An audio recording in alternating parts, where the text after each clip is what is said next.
¿Qué tal? Bienvenidos a Seed Rocket Startup School. De nuevo, hoy abrimos las puertas de esta escuela donde recibimos a un invitado del que nos vamos a inspirar, y es que además tiene detrás pues no solo una gran trayectoria que ha acabado en el sector primario, y además nos llevará pues a un mundo como es el del fruto seco. Esto me ha gustado mucho, lo hemos hablado previamente antes de empezar la entrevista. Vamos a hablar de frutos secos. Jesús Monleón, pero ¿qué le está pasando a este podcast, por Dios? Bueno.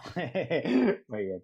Aquí, no, mira, se me ocurrió, yo soy amigo de Marc, aparte, pues conjuntamente con Marek Fodor y con Dani Jiménez hemos invertido en su empresa, que él ahora nos explicará, ¿no? Y a veces uno piensa que en Internet hacemos las cosas diferentes o que somos especiales o que somos tal, y luego cuando ves una empresa, digamos, del sector primario que hace las cosas como si fuese Internet, pero lo hacen desde hace 15 años o desde hace 25 años, pues hombre, a ver si nos pensamos que reinventamos la rueda, ¿no? Algunas veces. Claro.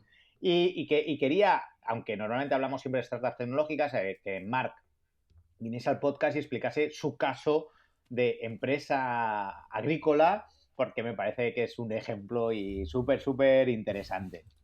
Que bueno, no, la verdad es que bromas aparte, la verdad es que es un tema muy interesante. Es otra forma de ver, porque parece ser que esto de emprender solo tenga que ver con empresas tech, con e-commerce, etcétera, etcétera, ¿no? Y ni mucho menos. Aquí lo que se trata es de adaptarse a la empresa del futuro, sea cual sea el servicio que ofrece, y eso es muy, muy interesante. Marc Ferran, ¿cómo estás? Bienvenido. Hola, ¿qué tal? ¿Cómo estáis?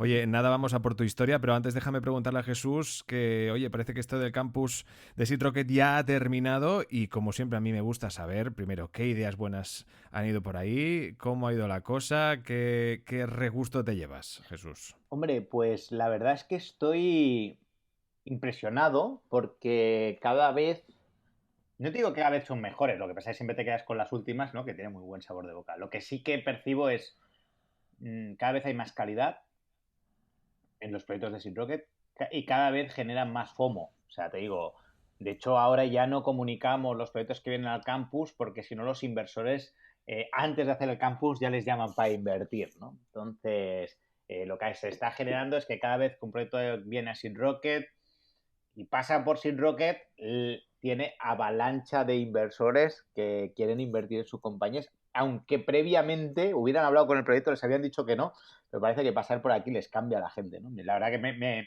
me sorprende esto, vemos como hace 4 ediciones que está sucediendo esto, que cada proyecto que pasa por Seed Rocket genera mucho FOMO y atrae a muchos inversores. Así que contento por ellos y la verdad es que tienen pintaza. Qué bueno, genial, desde luego, ¿eh? Desde luego hay buen material sobre el que trabajar. En nada, seguro que estaremos hablando de ellos y seguramente también entrevistándolos aquí. Marc Ferran también sabe de qué va esto porque tú eres emprendedor, inversor. Sí, sí. Sí, yo estoy con Sea Rocket desde el principio. Bueno, yo os cuento un poco porque estoy en el sector primario, ahí es donde ahora vivo y me desarrollo profesionalmente, pero bueno, caigo ahí un poco de rebote. Sí que es verdad que es empresa familiar, pero mi mundo empieza en las finanzas puras y duras, ¿eh? Yo estuve empezando en auditoría, en Deloitte, bueno, Arthur Deloitte, consultoría, y acabé en la Caixa, que ahí es donde nos conocimos Jesús, ¿no? Yo no Sí, sé sí. cuántos años hace ya, ¿eh? Muchos, muchos. Pero muchos. Y yo, mira, me fui de este mundo de auditoría para intentar trabajar de otra forma y me metí en la Caixa pensando que era un mundo así y no sé, caí en un departamento de locos ¿Qué hacías organizando. exactamente en la Caixa? Explícanoslo porque es interesante.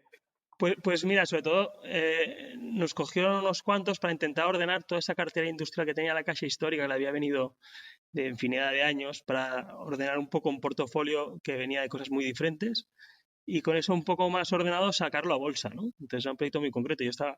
Venía de auditar banca, auditar muchos bancos y en ese momento la Caixa participaba en muchos bancos.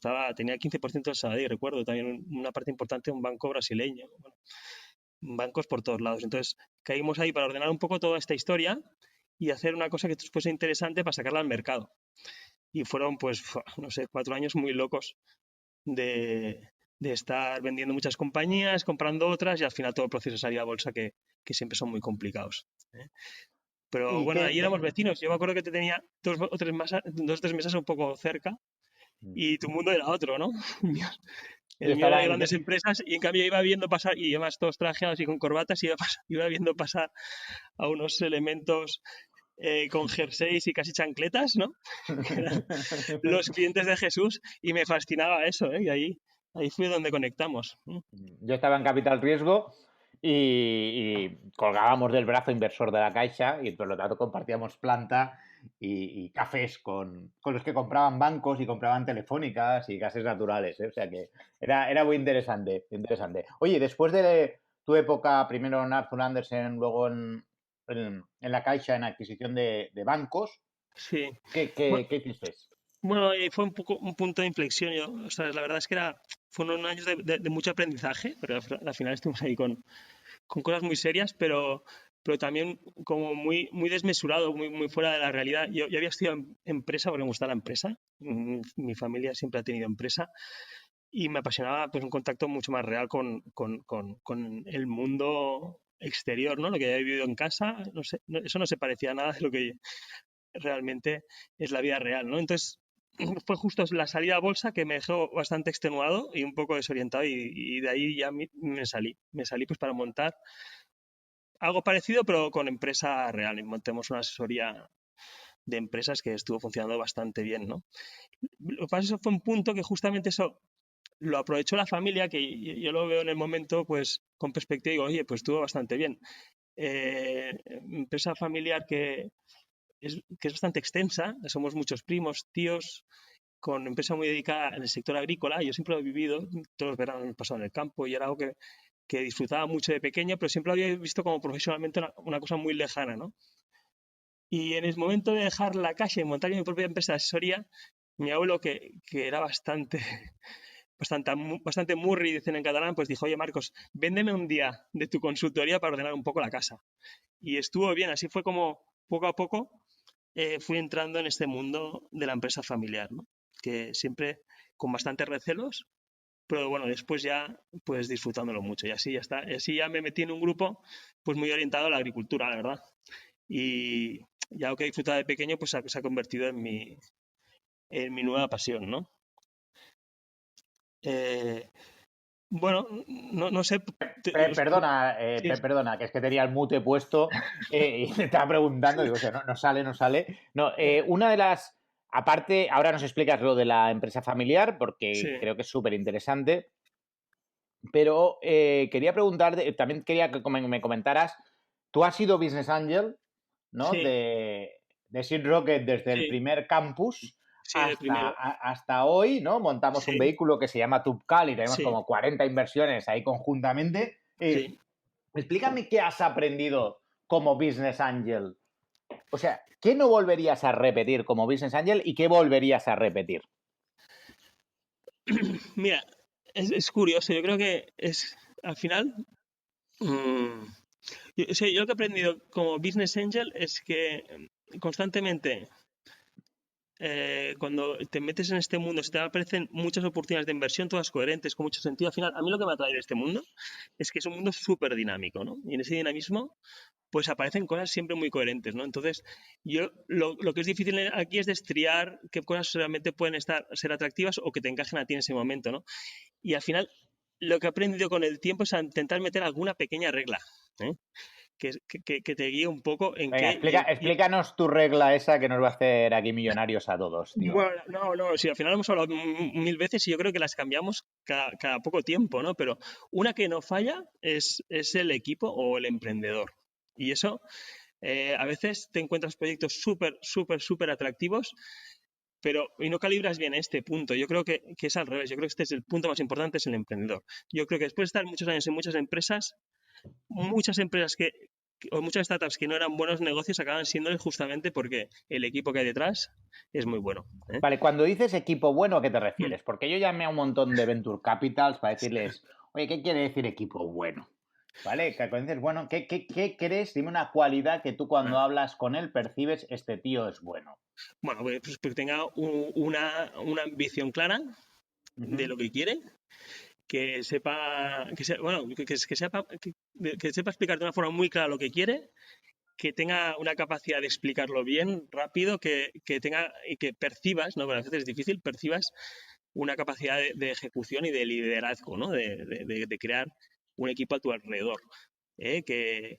y que tenga un punto de humildad, ¿no? También para, bueno, por ejemplo, la capacidad de escuchar, ¿no? Porque hay mucha gente que no está abierta a recoger impresiones de tu alrededor, ¿no? ¿Y qué otra regla has sacado, que has aprendido o que crees que es común aparte del equipo? Bueno, no, yo creo que después que sea un equipo completo, ¿eh? Que hay partes claves que tienen que estar dentro. ¿No? O sea que a veces no solo una persona, yo creo que muchas veces son 2 o 3, ¿no? Y que estén súper alineados. Súper alineados con el rol que juega cada uno ahí dentro, ¿eh? Vale. Y esto en cuanto al equipo. Lo otro es que entienda lo que van a hacer, ¿sabes? Porque a veces, ¿verdad? Pueden haber buenos negocios, pero si no los entiendo, mejor no meterte porque, ¿para qué, no? Entonces, también que me parezca coherente lo que quieren hacer, ¿eh? Perfecto. Y lo otro, que sean un poco cuidadosos con el capital o intentar ver cuánto dinero va a necesitar ese proyecto, porque no quiere decir que no puedas entrar en un proyecto que vaya a requerir mucho capital, pero lo tienes que saber desde el principio. Y más si vas a entrar como business angel, que eso va a requerir muchas rondas y te puedes ir quedando cada vez más pequeño, ¿no? Pero bueno. Perfecto. Oye, pasamos si quieres al tema familiar. Explícanos exactamente concretamente, porque tenéis varias empresas, pero la empresa, digamos, agrícola, si nosotros nos puedes decir exactamente más o menos volumen de facturación, hectáreas y qué tipo de producción hacéis, te lo agradecería para ubicar a toda la audiencia de Bueno, exactamente qué hacéis. sí, al final son varios grupos empresariales, pero bueno, el volumen global de facturación está en torno a 150 o 200 millones de euros, todo relacionado con la fruta. Nosotros, ¿Haciendo qué hacéis exactamente? no, pues producimos, mira, en Marruecos frutos rojos, o sea, sobre todo que son berries, arándanos y frambuesa. En la parte del sur hacemos melocotones y nectarinas y algún tipo de ciruela especial. Y en la parte de la herida, cereza y melocotón. Y después también somos productores de cereal, de uva para vino, bueno, otras cosas, ¿no? Pero básicamente nuestro modelo de negocio es frutero y con volumen, tenemos hectáreas de producción importantes, nos dan un volumen importante, suficiente pues para poder exportar. Y el 80% de lo que producimos lo vendemos fuera del mercado español, ¿no? Oye, ¿qué hace que una empresa agrícola gane dinero versus otra con el mismo fruto? O sea, ¿cuál es el factor diferencial? Por ejemplo, tú has dicho cerezas. Sí. Explícanos en tu caso las cerezas versus otro productor que haga cerezas, ¿por qué tú ganas dinero y otro no gana dinero? Bueno, nuestros modelos, Jesús, son integrales, ¿no? O integrados. Nosotros somos productores, tenemos un almacén de transformación y somos comercializadores, llegamos al cliente final, ¿no? Lo digo porque muchas veces este negocio, pues o eres productor o eres comercializador, ¿no? Pero no estás en todo el negocio. Yo creo que una fortaleza de nuestro modelo es que estamos en todos lados. Entonces, en cada fase tienes que tener una ventaja competitiva. Y nosotros, una básica es que a nivel de producción, cuando hablas de producción, pues tienes que saber producir o poder producir más que el resto del mercado. Tener la capacidad de producir más en el espacio que estás produciendo. Nosotros lo medimos por hectáreas esto. O Y sea, eso, tu KPI principal es kilos kilos, hectárea. kilos hectáreas. ¿Y cómo consigues ser el mejor del mundo en kilos hectárea? ¿Qué Bueno, haces? no sé si el mejor del mundo, pero claro, en la agricultura hay muchos elementos exógenos, ¿no? Que no depende de ti, que es el tiempo. Eso es puede ser el 40% del éxito de esa campaña, ¿no? Entonces, tú en el otro 60%, que sí que puedes gestionarlo, ahí has de ser muy fino y has de ser muy bueno. Entonces, hay un tema que es súper importante, que es la innovación. Nosotros nos preocupamos mucho de ello, de tener las variedades adecuadas, que se defienden mejor en el sitio donde estás. Por ejemplo, si estás en una zona que llueva mucho, pues intentar variedades que se abran poco, o estamos produciendo en una zona que somos capaces de sacar fruta al principio de la campaña, pues ahí tienes mejor precio. O sea, el tema de innovación es básica. Vale, y Eso cuando dices innovación, dices tener la mejor variedad. ¿Cómo sabes que esa variedad te va a funcionar a ti? Bueno, claro, Cuando es un la plantas, tú plantas un árbol que tarda 5 años o 10 años en claro, crecer, ¿no? ¿Cómo sabes que eso te va sí. a funcionar a ti, tío? Bueno, Jesús, claro, nosotros tenemos plantaciones, tenemos zonas dedicadas para cultivo en las que tenemos muchísimas variedades ya plantadas de hace años y las vamos siguiendo. Compramos material genético o compramos líneas de variedades y las probamos antes. Y entonces, claro, escogemos una de muchísimas que tenemos nosotros en prueba. Y hasta que llegamos a la adecuada, justamente por eso, porque nos da lo que estamos buscando, o un calibre más grande, una fruta más grande, o eso, que venga unos días antes, que tenga el mejor precio, o lo que vayamos a buscar en cada momento, ¿no? Pero claro, no es cuestión de, o sea, la innovación la empiezas ahora, pero los frutos lo tienes, como te has dicho, a cabo de 5, 6 o 10 años, o sea, pues, lo tienes Sí. que plantear desde el principio. Esto sería como hacer un test A/B, ¿no? Sí. Que aprobarías en una web el botón más grande o más pequeño, lo que pasa es que el resultado lo ves a 5 años vista, ¿no? Sí, ese es un punto en contraste con el mundo tecnológico que es la paciencia, ¿eh? Vale. Hoy has dicho que principalmente para mejorar el KPI necesitas, para mejorar el KPI kilos hectárea, necesitas básicamente I más D, ¿no? Sí, y Eh, bueno, y después oye, pues conocer muy bien el ciclo del producto, o sea, ser súper técnico, o sea, el hecho de conseguir más kilos o menos en una campaña es una suma de detalles, ¿eh? Y para eso pues tienes que tener herramientas de seguimiento y hacer muchísimo seguimiento y tener historia y recopilar datos y medir. O sea, nosotros medimos qué cantidad de agua ponemos, cuántos nutrientes ponemos, cuándo lo ponemos, hacemos previsiones meteorológicas de cómo van a venir las siguientes semanas, si viene calor, si viene frío. Al final, muchas cosas que has aprendido de ese cultivo lo tienes que conocer súper bien, porque esos pequeños detalles son los que te restan kilos si no los controlas, ¿no? vale. Y Esto es un poco por la razón por la cual quería hacer este podcast, ¿no? Porque de verdad en Internet nos dedicamos a medir muchas cosas y que los pequeños detalles hacen que seas el mejor en tu sector, ¿no? Y también a hacer test, ¿no? Hostia, cuando fui a los campos de Marc, bueno, perdona, Marc me llevó a ver unos campos de trufas en Teruel, sí, en un pueblo perdido en Teruel, sí, sí, donde había un señor, que una historia estupenda, ¿no? Que hacía sí, esto, ¿no? Un señor de a lo mejor 70 años sí, que sí. se ríe de todos los unicornios de Internet juntos cada mañana, del Sí, dinero que generaba este en- buen hombre con las trufas, ¿no? su hijo vendiendo por WhatsApp, ¿no? Por WhatsApp, Al sí. lado nuestro sacando trufas, pero bueno, Sí. sí, sí. No, no, y para mí fue muy, muy interesante porque todo este proceso de medir y testear ya lo hacía este señor y nadie, no utilizaba Google Analytics, ¿no? Mm. Eh, ¿Cómo medís vosotros dentro, por ejemplo, de una plantación? ¿Cómo mides todas estas variables? O sea, ¿utilizáis tecnología, utilizáis sensores o cómo lo hacéis? Sí, bueno, a esto mira, es algo que cada vez se hace más, ¿no? Nosotros, yo creo que fuimos casi de los primeros que empezaron a poner sensores de humedad en el suelo, las primeras que se empezaron a instalar en la zona, nosotros siempre nos hemos apuntado a estas cosas. Eh, esto ya, esto ya empieza a ser cada vez más común, el mundo que se conoce como de la sensorología. Nosotros ponemos sensores debajo de los árboles para entender qué nivel de agua hay a diferentes profundidades y así vamos siguiendo que los ríos que hacemos pues son los adecuados o no, ¿eh? También medimos la cantidad de nutrientes y hacemos análisis foliares, o sea, vemos en la hoja qué nutrientes tiene el árbol, si los tiene disponibles o no. Eso, pues como protocolo, pues lo hacemos una vez al mes, ¿no?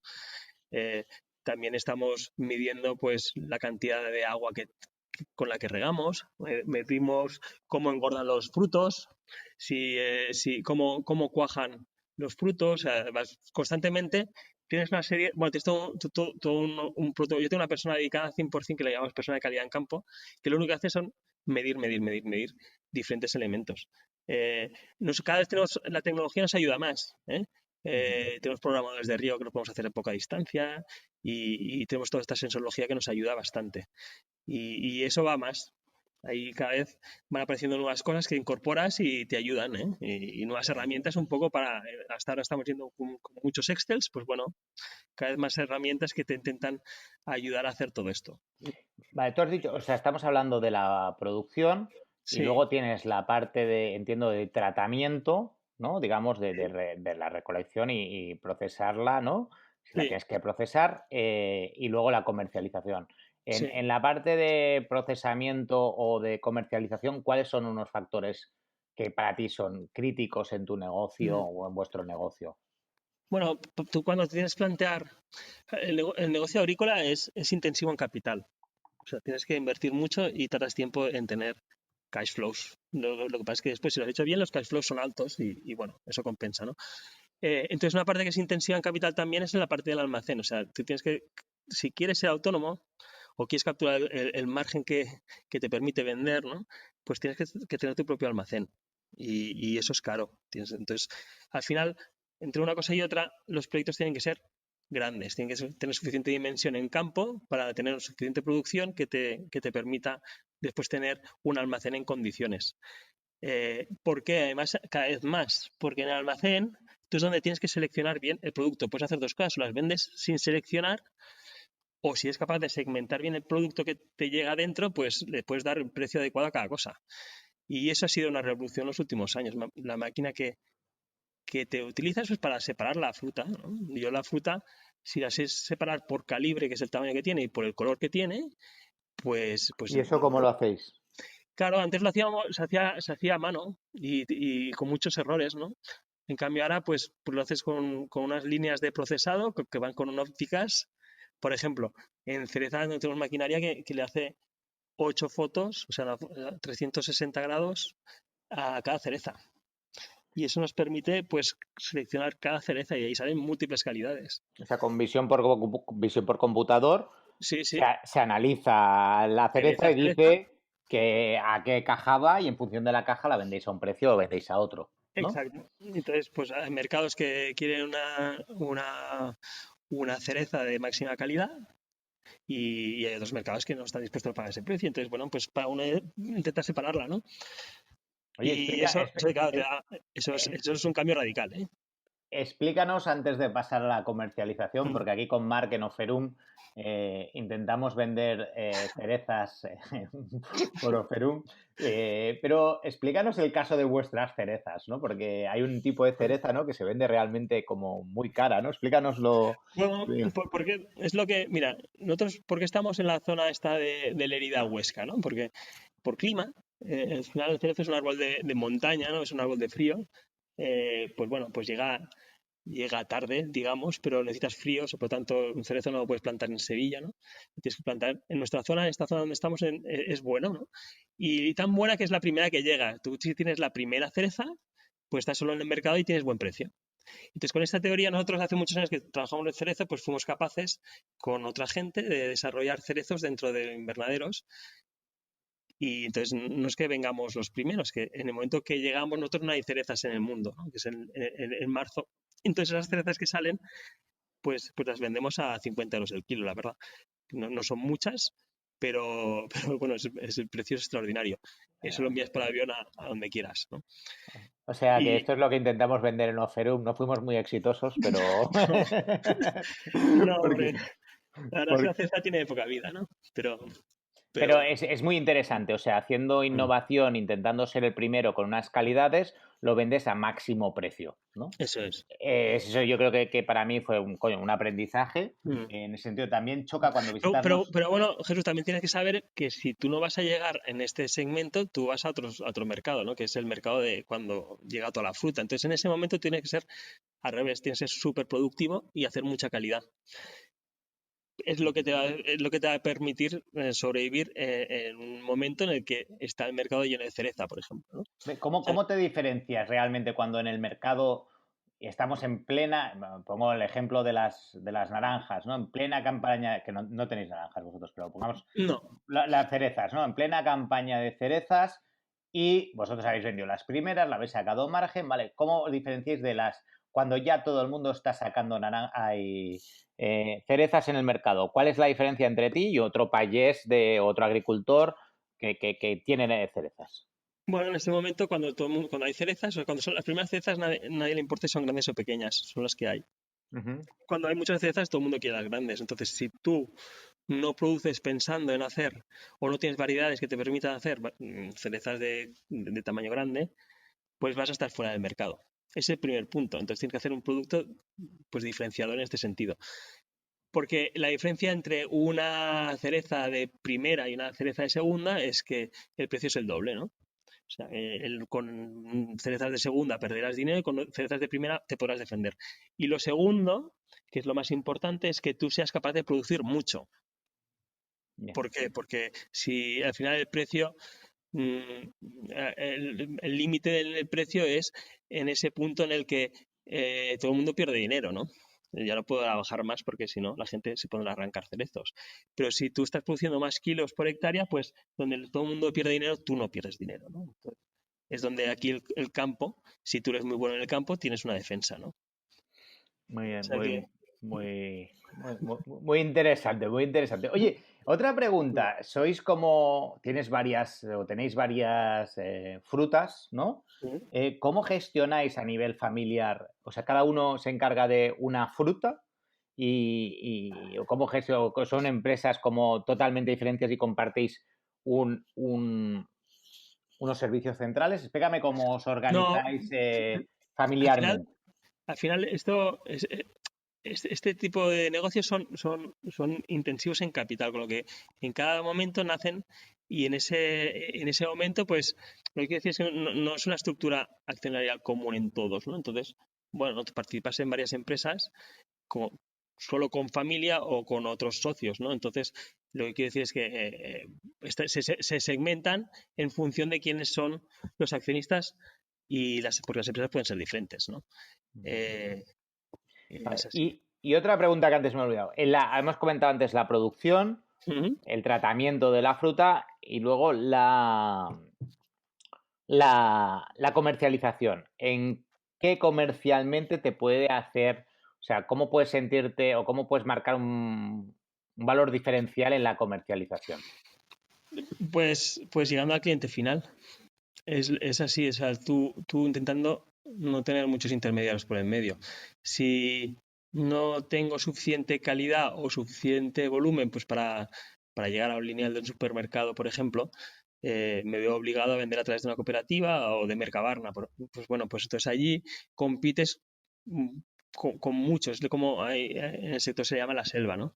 Si tú tienes capaz de hacer un producto diferencial y referenciarlo en un supermercado o en varios, pues bueno, pues ahí no es que vayas muy separado del mercado, pero sí tienes cierta protección. O sea, el objetivo es comercializar para llegar al cliente final. Y para eso necesitas un poco de volumen y tener puntos un poco diferenciales, ¿no? Y bueno, y si tienes volumen también puedes exportar, que el precio siempre es bastante mejor. ¿Mm? Muy bien.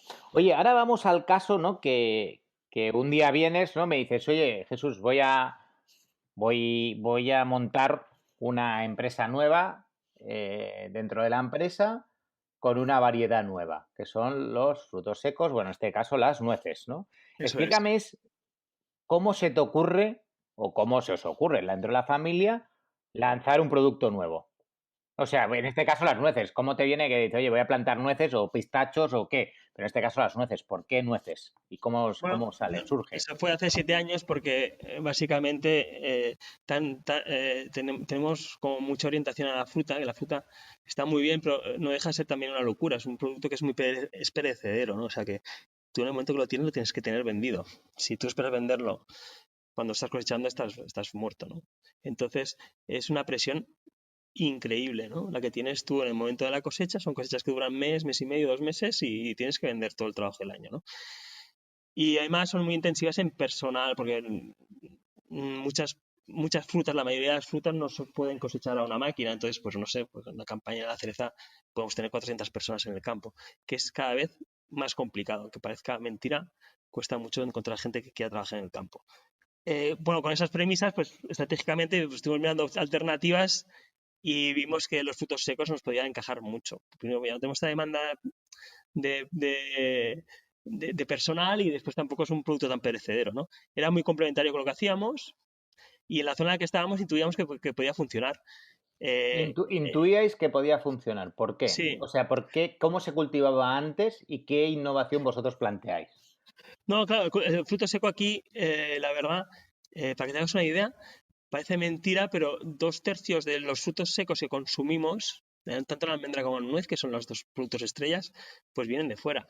Europa solo es capaz de producir 1/3 de lo que se consume aquí. Y es una disfuncionalidad, ¿no? Porque en el resto de productos no es así. Y, hombre, yo me acuerdo cuando empezamos a mirar esto, eh, pues no entendía muy bien por qué. La verdad es que no habían plantaciones profesionalizadas de frutos secos en España, fuera de lo que pueda tener Borges o alguna empresa de estas, ¿no?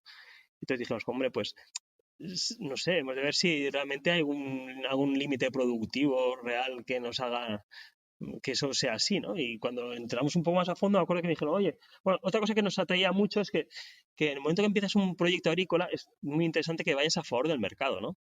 Quiere decir que estamos en una época que es que todo lo healthy pues tira a un consumo más elevado de frutos secos, ¿no? Como puede pasar con el aguacate o otras cosas que hemos comentado, ¿no? Con los frutos secos o con los frutos rojos. Creo que teníamos un producto muy trendy, que el mercado lo demandaba, quiere decir que los precios estaban altos y que aquí no se producía y no sabíamos por qué, ¿no?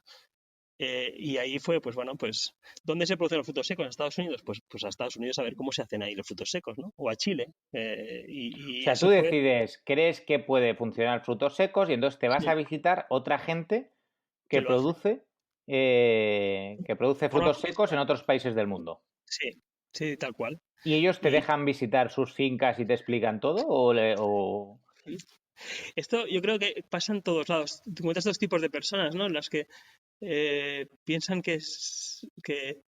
bueno, que tú les preguntas no te van a contar nada, ¿no? En cambio otras que te abren y se abren y te explican todo.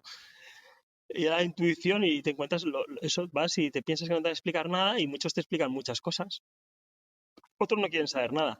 Yo soy más de la opción de que, mira, a mi casa viene mucha gente y les cuento muchas cosas, porque al final, ¿qué gano si va a acabar sabiéndolo, no? Todo lo contrario. Aprendo mucho más con esa actitud. Entonces te encuentras mucha gente con esta misma actitud. Entonces, la verdad es que aprendimos mucho en estos viajes. Eh, ves cómo se cultiva y la otra cosa muy importante es lo que pueda funcionar en Estados Unidos no tiene por qué funcionar aquí. Después tú tienes que saber trasladarlo a tu realidad, ¿no? Y ese es Esto el es trabajo que hicimos. una cosa que a mí me sorprendió, ¿no? Del viaje ese de Teruel, a ver la persona esta que vendía trufas, bueno, perdón, cultivaba trufas, ¿no? Que nos explicó todo. Claro, obviamente él te explica todo, pero luego la ejecución no es trivial, ¿no? Porque otra cosa es que te explique, otra cosa es ponte tú a plantar y ponte tú a regar, ¿no? Pero a mí me pareció como muy proactivo. Oye, ok, dices frutos secos me encaja, voy a ver otras partes del mundo qué pasa. ¿Cómo empiezas? Bueno, pues entonces decimos, vamos a ver si esto que funciona allí puede funcionar aquí. Hacemos un estudio de clima, de cómo funcionan ahí en esas zonas productoras la meteorología, los suelos, vemos que hay diferencias, creemos que no son significativas, creemos que no son un hándicap, ¿no? Y, hombre, lo primero que vemos es, no sé, una plantación de nogales, para que te hagas una idea, en España produce 3.000 kilos por hectárea, en Estados Unidos 5.500, ¿no? Pues decimos, oye, pues tenemos que producir 5.500, si no, ya ni hacemos el proyecto, ¿no? Porque no vas a competir con gente que produce mucho mejor que tú.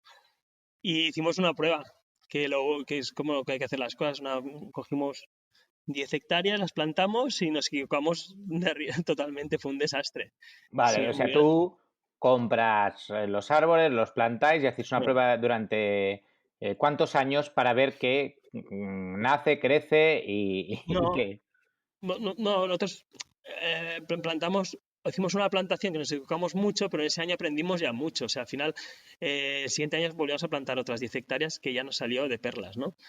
Bueno, pero aún así no lo teníamos todas con nosotros. Seguimos plantando otros 2 años más hasta que llegamos al convencimiento de que sí, de que podíamos tener un diferencial productivo con la realidad aquí, ¿no? Y que realmente yo creo que una plantación como se hace en Estados Unidos, aquí también se puede llegar a hacer, ¿no? O sea, que hiciste tú como tu MVP, vas probando y Sí, vas testeando a sí, ver qué encaja y qué no encaja, ¿no? total, Aunque total.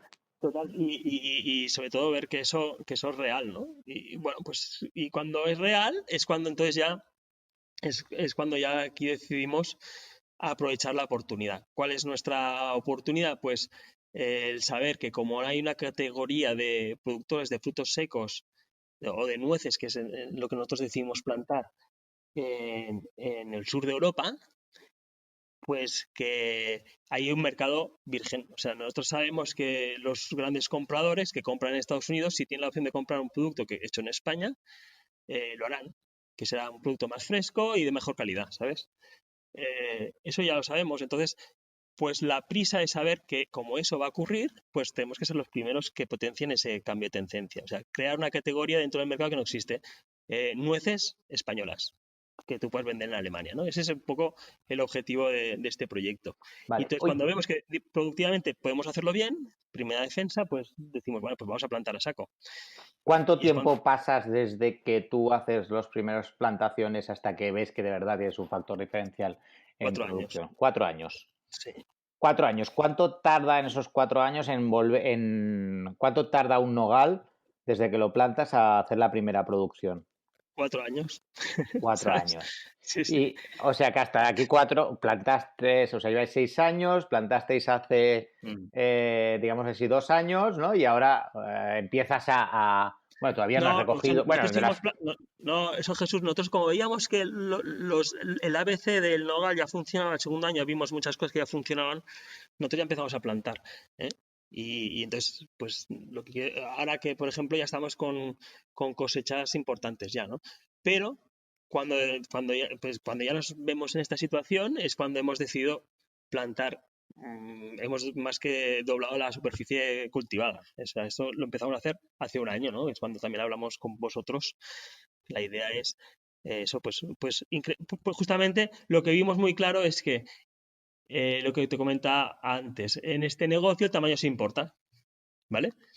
Y lo que podíamos hacer nosotros está limitado y podíamos hacer dos cosas. Esperábamos con las producciones seguir creciendo y reinvirtiendo cash flows o no nos planteábamos en hacer un proyecto grande desde el principio, ¿no? Y eso es lo que hicimos hace 2 años. ¿Y por qué el tamaño importa en este caso también de los frutos secos? O sea, aparte del I+D, que de verdad es espectacular, porque imaginar pues plantaciones donde arrancan, dice, no, aquí hemos decidido juntar el árbol, aquí lo hemos decidido separar, aquí hemos decidido, no sé, podarlo así, que claro, tú te quedas estupefacto y dices, ostras, están haciendo test aquí, ¿no? Y viendo resultados, ¿no? Y todo, ¿no? O sea, aparte de toda la parte de I+D, que a mí me choca mucho, ¿no? Y todos estos test,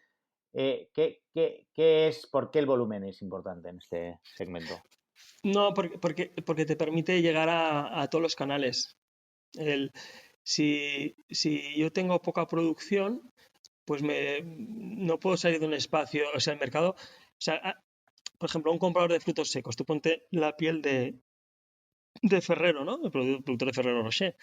Pues si este se plantea comprar nueces, pues su volumen de compra será de, no sé, 500.000 kilos, ¿no? Ya solo un cliente, o sea, hay grandes compradores de frutos secos y el mercado es muy amplio. Entonces, si tú no tienes suficiente volumen, te limitas mucho el tipo de cliente que te puede comprar. Y entonces es ponerte tú mismo trabas, ¿no? Y además, lo que te comentaba antes, también hay todo un proceso de elaboración de la nuez, de partirla, nosotros hacemos también chocolateadas, caramelizadas, hacemos todo tipo de cosas, pues bueno, tiene muy poco sentido ponerte en todo este berenjenal con todo el esfuerzo comercial que hay después si no tienes pues un cierto tamaño, ¿no? Vale, o sea, tú Además, tienes... lo hace atractivo, se hace atractivo un proyecto que sea líder a nivel europeo, ¿no? Entonces hace atractivo, pues no solo da valor a la empresa para sus accionistas, sino que yo creo que cuando montas un negocio siempre tienes que pensar que un día a lo mejor quieres venderlo, ¿no? Y para ¿Quién, que sea quién, atractivo a otros, pues tiene que tener cierto tamaño también. quién compra los campos, o sea, las plantaciones y los campos y las empresas agrícolas? ¿Se venden Bueno, como claro, vendemos las startups? sí, sí, ahora sí. En Estados Unidos o en otros países, en Australia, en otros países que también son agrícolas bastante fuertes, pues hace muchos años que hay fondos especializados de capital riesgo y fondos de pensiones, sobre todo, también que se dedican a comprar empresas del sector primario a saco. Y aquí en Europa no es tan común, pero desde hace 3 o 4 años, bueno, esto ya ha aterrizado, y aterrizado a lo bestia, ¿eh? Entonces ahora hay grandes que compran pues fondos especializados en el mundo agrícola, los VCs tradicionales están empezando a abrir líneas de inversión solo para este segmento, hay aquí a fondos pues más locales que también están empezando a hacer este trabajo. Y después también la industria, bueno, hay grandes grupos que son capaces de ir aglutinando más sectores productivos. ¿Verdad que en Valencia, ¿no? Hay un grupo de naranjas, ¿no? De productores de naranjas que por un private equity, Sí, ¿no? No recuerdo bueno, cómo se está llama. Martín Navarro, que es líder europeo, que Sí. esto lo mira Miura, que es de aquí de Barcelona, pues estos la compraron, ¿no? También han comprado una empresa Una operación como Martín Navarro que compró Miura, ¿de cuánto estamos hablando? A lo mejor que es una operación de 200 millones o... Sí, sí, seguro, seguro. ¿Eh? Pero bueno, también hay un fondo canadiense que compró una empresa que es australiana, que es productora, por ejemplo, de nueces, que tenían 4.000 hectáreas en Australia, ¿no? Pues produciendo nueces y esta gente, pues cotizaba y la compraron, ¿eh? O sea que hay operaciones de todos los tamaños. Oye, y Hay un fondo que por... se llama el Haya que además que se está plantando 2.000 hectáreas de almendros, ¿no? O sea que son es un sector que se mueve mucho, ¿eh? Sí. O sea que la inversión sí que fluye a esta industria, que no solo influye, o sea que no solo fluye la inversión al mundo startupil tecnológico, sino que el mundo agrícola, si aplicas unos flujos, unos procesos, construyes empresas dignas, también tienes oportunidades de éxito interesantes. Sí, y más ahora por el COVID, esto se demuestra que el sector primario siempre, y esto siempre ha sido así, siempre está ahí, ¿no? O sea, no se para, es así. Muy bien, muy interesante. Oye, y en el caso de las nueces, Mm. ¿decides hacer la misma estrategia de no solo voy a producir, sino también voy a transformar nueces y además voy a comercializar? Sí, desde el primer día. Eh, sí, porque al final es un poco intentar reproducir el modelo que ya nos funciona en la fruta, pues para este segmento, ¿no? Intentar hacer modelos totalmente integrados. Y para eso, pues bueno, pues hemos montado un almacén, tenemos máquinas que nos permiten seleccionar, partir la nuez, generar los diferentes productos que después se puede trabajar el fruto seco, ¿no? Y bueno, ir a los diferentes canales, la industria, ¿no? Los que son panificadoras, turroneras, etcétera.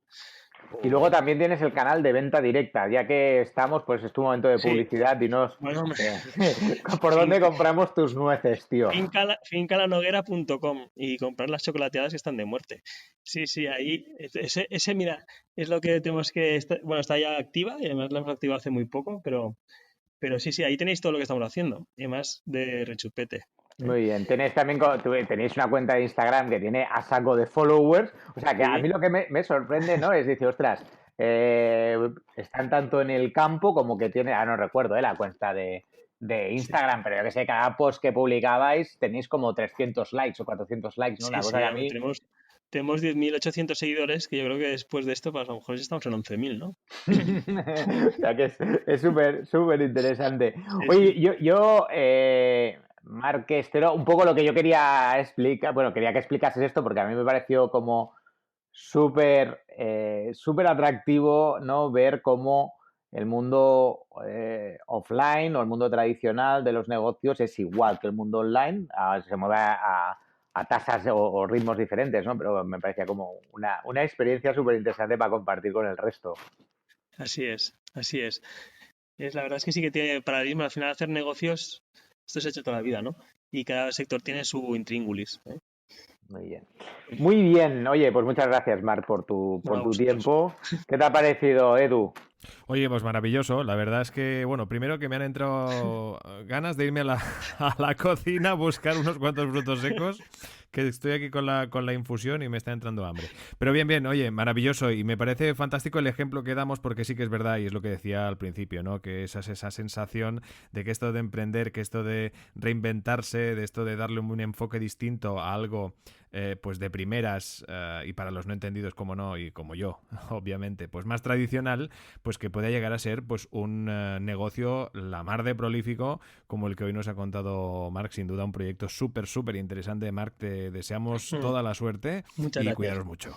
Muchas gracias. Jesús, nos hablamos nada en 15 días, seguimos aquí al pie de cañón con obviamente pues un nuevo invitado del que aprender y obviamente ya sabéis el resto, que esto es Rocket Startup School, que si no corréis os quedáis sin silla. No, esto es mentira. La verdad es que tenéis la ocasión de escuchar tantas veces como queráis los 44 capítulos que tenemos de momento, casi cerca de 50 si no me equivoco, que yo de números tampoco es que sea un fiera. Así que oye, no olvidéis no solo de escucharnos, compartirnos, comentarnos y nos encontráis en todas las plataformas de podcast. Gracias a todos, como no, por estar ahí. Esto es Rocket Startup School.